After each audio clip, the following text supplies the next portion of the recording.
Hello, this begins part 2. Thank you for listening. That are brown. All right, angels are not human. They may look human, which is how the Antichrist comes in the appearance of a man, but he's not actually a man, just meaning that he has dark skin like a man. That's all that means, okay? But he is actually an angel that has lived thousands of years. And not only has he been that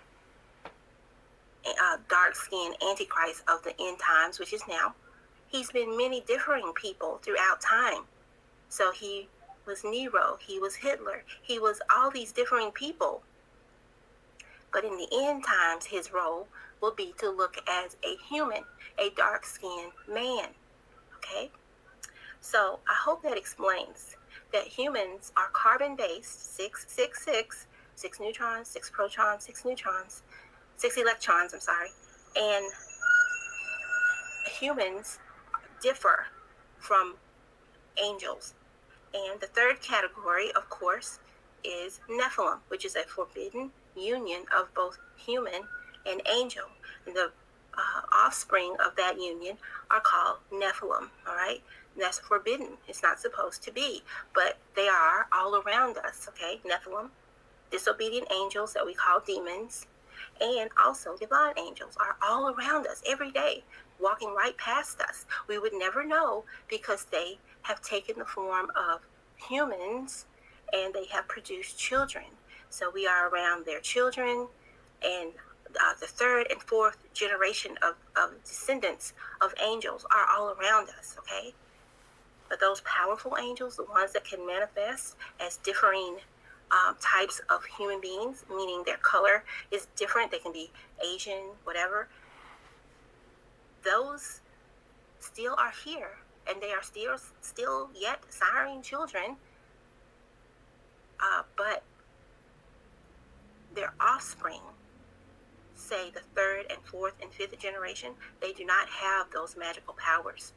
Only the original angels that God created and that first generation, okay, after you get to the second, third, and fourth generation of angels, they don't have the powers. That's why a lot of angels do not know that they are actually angels, okay? They don't have any power, and no one has told them who they really are. So they walk around thinking that they are human as well, but they are not, okay?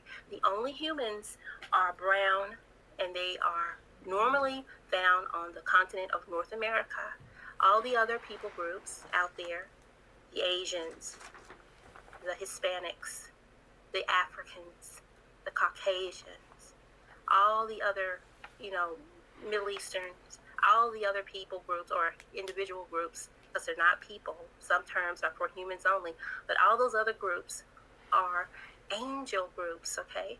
And within those different societies of angels, there are demonic angels and there are divine angels, walking, working, playing, living together in the same society. And when black humans go abroad, they are sometimes, most often, treated with disdain. They are not welcome in these places. Why?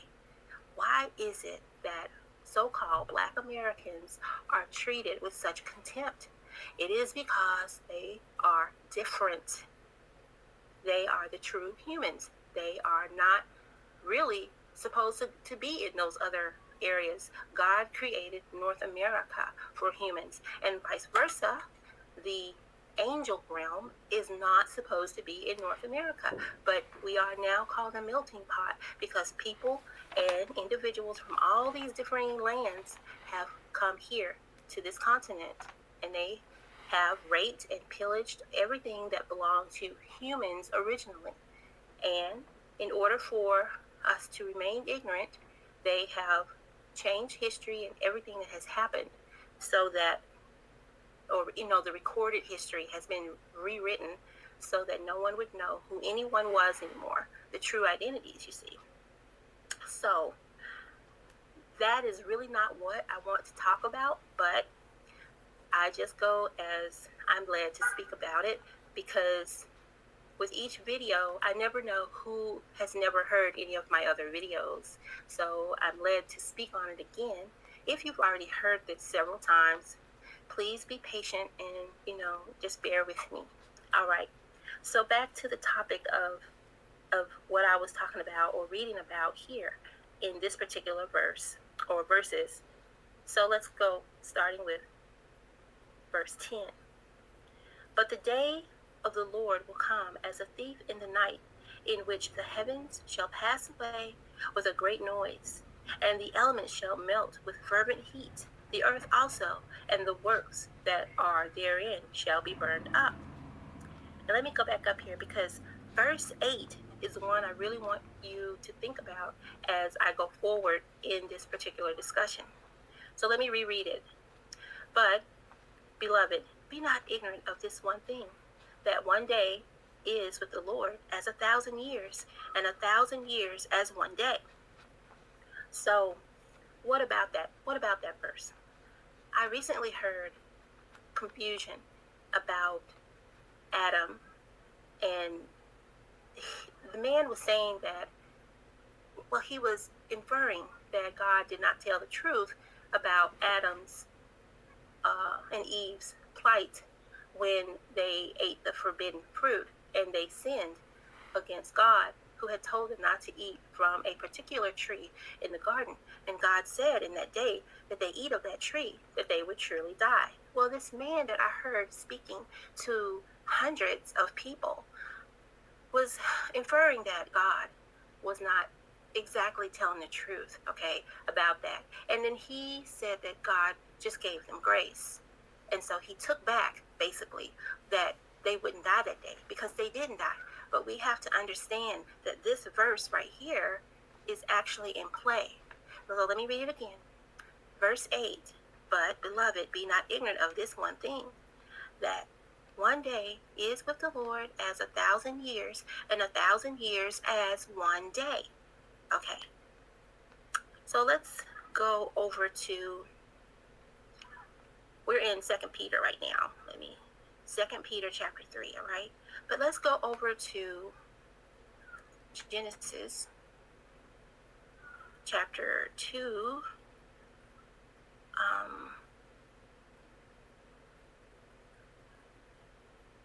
Okay.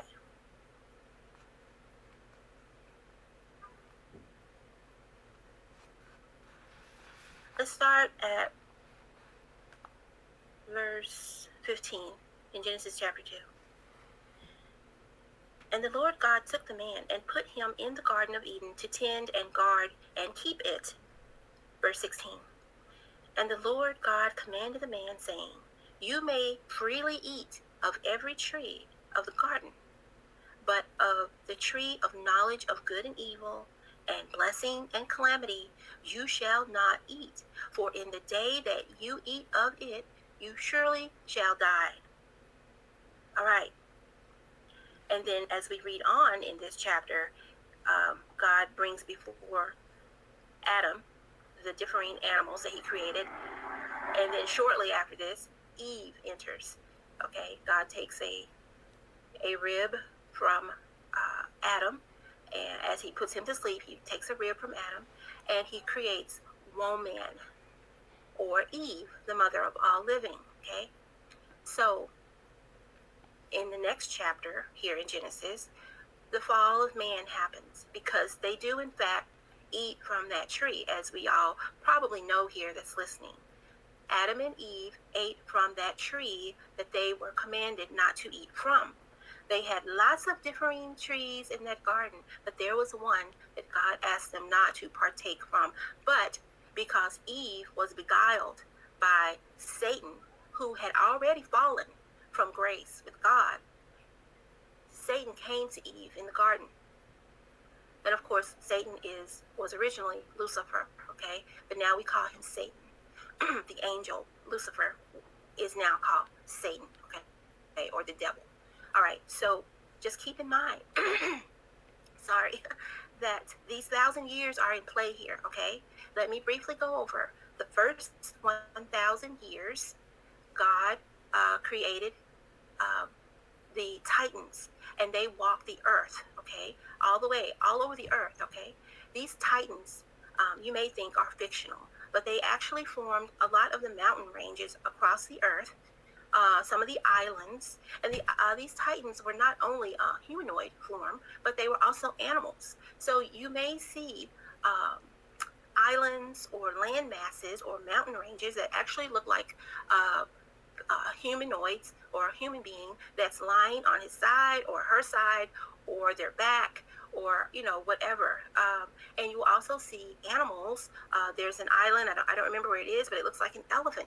That's because it is a giant titan elephant. And there's other animals as well that are dispersed all over this earth, and they were all very, very, very large. Okay, and when God decided to take their spirits out of them, the titans, their remains, their bodies, which was silicon based, formed the mountains and the islands. Okay, and even some of the larger land masses are formed by differing titans who lay down, and their bodies formed these land areas. Now there's a channel called The Mountains, or the Hills Were Alive, or something like that. If you look it up, I'm sure it's still out there. And